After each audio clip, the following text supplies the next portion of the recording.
Hello everyone, this is Sarah with Mudpuppy Muscles. Today we're going to go over things that I think will have the highest probability of being on the exam. I've eliminated anything that I think will not be on the exam, things that we did not go over a majority of the time, maybe just didn't spend enough time on it.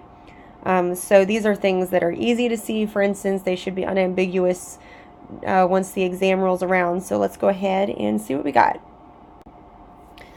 So I've sort of divided everything into different muscle groups, starting with the ventral pectoral muscles. You have the pectoralis muscle, right? We have pectoral muscles as well. Cats have pectoral muscles. It's just your chest musculature, and I have it pointed out by the arrow in the picture there. This pectoralis muscle originates from that linea alba, which is just that connective tissue line that sort of runs down the middle and separates the right and left halves of that ventral muscle. And it also originates from the coracoid cartilage, which, if you remember, is part of the pectoral girdle of a mud puppy. And then it inserts at the humerus, which is part of the upper arm. And its function is basically to adduct the forelimb. And adduction is just bringing the forelimb towards the midline of the body. The next muscle is the procoracohumeralis muscle. That's just this sort of bar that originates from the procoracoid cartilage of the pectoral girdle, and you can see it inserting towards the humerus, and it's sort of running up the length of the throat area, and that's going to draw the humerus caudad, or towards the back, or sort of posteriorly, if you will, towards the tail, which is what caudad means. We also have the supracoracoideus muscle that's anterior to the pectoralis muscle, pointed out in the picture there. This also originates from the procoracoid cartilage. It inserts at the humerus and also adducts the forelimb, or brings it toward the midline of the body. Next we have the ventral throat muscle group. Let's start, actually, I know I have these in a particular order, but let's start with the intermandibularis. So the intermandibularis is this really thin layer of muscle on the throat. Most of the time it gets pulled off when you're skinning the mud puppy, but in this case it's actually on here, and I realize it's kind of hard to see the divisions between the intermandibularis and the bronchiohyoideus, but on the exam, when you actually see it in person, you should have no problems noticing that there's just this thin layer of muscle that's sitting superficially to the bronchiohyoideus, and that's your intermandibularis muscle, and it's originating from the mandible, which is the lower jaw, and it's inserting at this median raphe, which sort of is this line that's connecting the right and left halves of the muscle of the throat, and its main function is to elevate the floor of the throat. And again, it's sitting on top of this bronchiohyoideus muscle, which I have the back side of it pointed out in the picture there. The bronchiohyoideus muscle, right? Bronchio has to do with, the bronchial arches, the gills, and hyoid has to do with the throat. So this is the bronchiohyoideus muscle. It's originating from the first bronchial arch.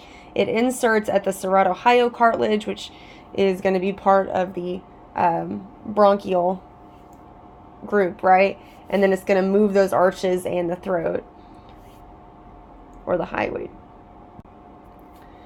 Okay, next we have the arm and forearm muscles.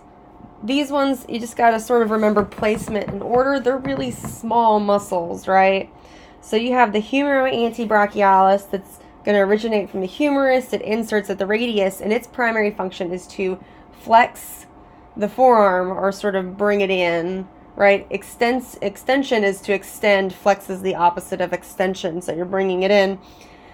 And it's going to be the muscle in the arm closest to the procoracohumeralis muscle, so it's sort of anterior in the ventral side of the arm. And it's next to the coracobrachialis, which I have pointed out in the picture there, which originates from the coracoid cartilage. It also inserts at the humerus, and its primary function is to adduct the forelimb, so bring it in, right? And that one is going to be the one that's sort of posterior to the humeroantebrachialis and furthest from the procoracohumeralis. Next we have the dorsal and lateral muscles of the head. You first have the depressor mandibuli, which is the picture on the bottom. It's just the small muscle that's running between the bronchiohyoideus and the adductor mandibuli. It originates from the third bronchial arch. It inserts at the mandible, and its primary function is to depress the lower jaw, which is lowering. When you depress something, you are lowering it. So its primary function is to depress the lower jaw. The adductor mandible, which is the picture on the top, that originates from the frontal and parietal bones. It inserts at the lateral dentary, which is where the teeth are going to be, and its function is to elevate the lower jaw. All right, next we have the lateral pectoral muscles.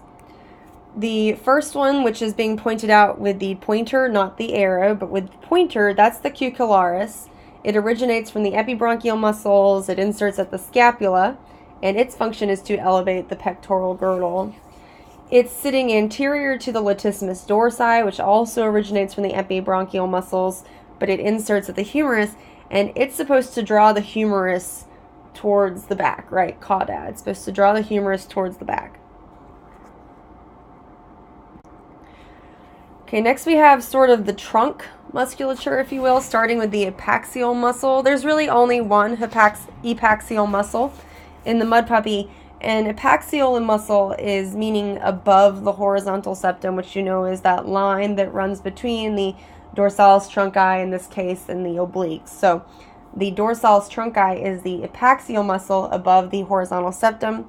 It's actually originating from the vertebrae. It inserts at the vertebrae, and it's meant to flex the vertebral column. Now the epaxial muscle is below the horizontal septum, so you can see I've pointed out the horizontal septum on this picture. Those are your obliques and the rectus abdominis. I'm not showing the rectus abdominis just because it's sort of been cut through in most of the mud puppies that we had. So I'm only showing the obliques, right, which is just the muscle, the lateral muscle, if you will, that also originates from the vertebrae. It inserts at the rectus abdominis, and its function is to flex and rotate the trunk. So remember, the dorsalis trunci is that dorsal trunk muscle. The obliques are the lateral trunk muscles. Last but not least, we have the hind limb muscles, starting with the puboischiotibialis. This originates from the puboischiac plate. It inserts at the tibia, and it's meant to adduct the hind limb. Remember, there's an order to these hind limb muscles, starting from the closest to the cloaca, and the cloaca is just the hole that they excrete from, which you can see in this picture. So the first leg muscle closest to the cloaca, or proximal, if you will, to the cloaca, is the puboischiotibialis. If we move to the next muscle, right, we're moving sort of anterior, we have the pubotibialis, which also originates from the puboischiac plate, also inserts at the tibia, and it's adducting the hind limb as well. Next, we have the puboischiofemoralis internus, also originating from the puboischiac plate, inserting at the femur, and it's meant to draw the femur caudad, right, which is towards the back, right? So the only leg muscle on the dorsal side of the leg that you need to know is the iliotibialis, originating from the ilium, also inserting at the tibia, and that's meant to abduct the forelimb, or move it away from the midline of the body. Adduct is towards the midline, abduct is away from the midline. And that is everything for the mud puppy. In the back of the arm, the dorsal side of the arm, you have the triceps, or the triceps brachii. You can call it triceps, that's perfectly fine. That originates from the glenoid fossa, which, if you remember, is the area where the humerus is going to connect to the scapula, or articulates with the scapula. And it also originates from the coracoid cartilage. It inserts at the ulna, and its function is to extend the forearm, which, if you remember, is the opposite of flexing. So you're extending the forearm.